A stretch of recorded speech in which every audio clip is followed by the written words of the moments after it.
Our mind is a tremendous gift where it remembers vividly every experience and every information that comes our way.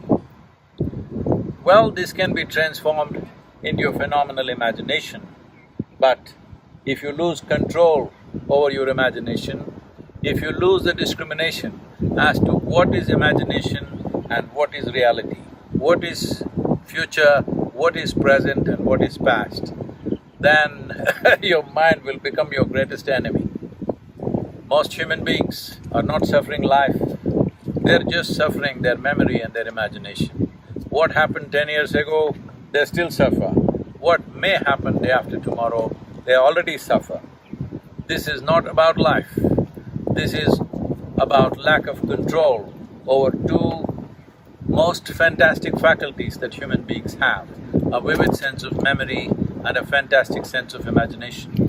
Do not worry about your future.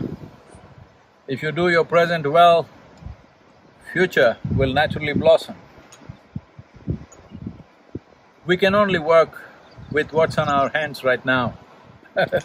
You cannot work with what's on your mind. You can plan for what's on your mind, but you cannot do anything about it. You can only act in the present moment. You can only handle what is there right now. Those of you too engrossed in your own thoughts and emotions, constantly being maybe on social media or something, I think you must get rid of your phone and take a walk in the forest.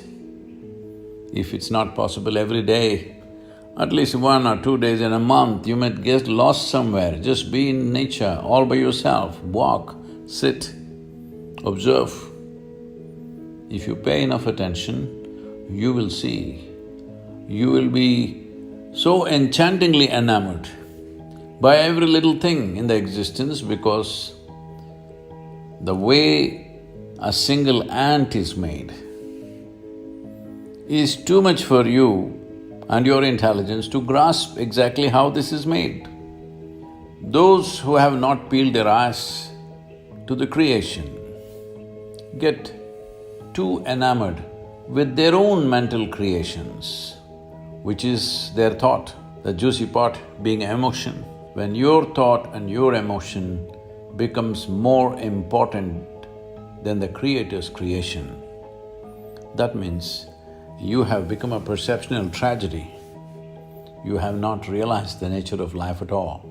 We know many things, we can do many things, but we do not know anything in its entirety. So this is the nature of the existence. If you pay attention to it, naturally your own thought and emotion will sink to the background. You can still enjoy them, but you know how insignificant it is. So it's very important that if you want to experience the multifarious dimensions of life, you have to be non-serious.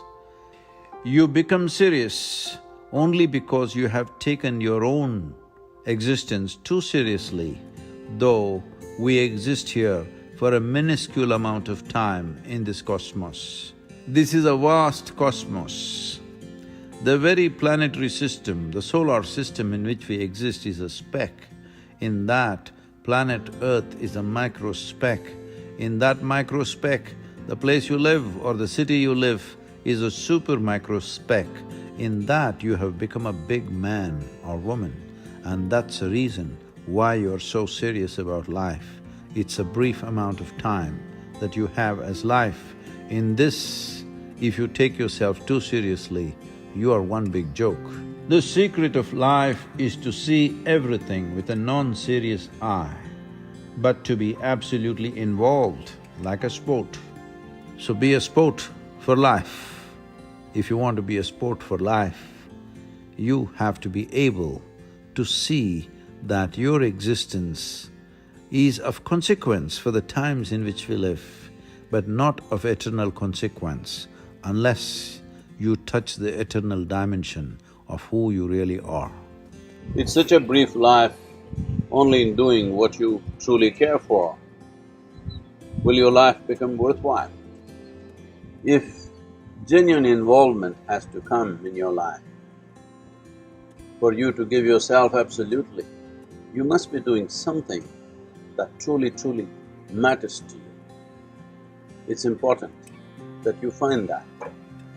When I say it's important to find that, you don't have to spend half your life looking for what is my passion. No, you just have to dig into this ability of you making everything yours. When everything is yours, this whole world is yours, this cosmos is yours. So when it is a part of you, if you involve yourself absolutely and constantly strive to create what matters to you, what you really care for, then your existence itself will be worthwhile.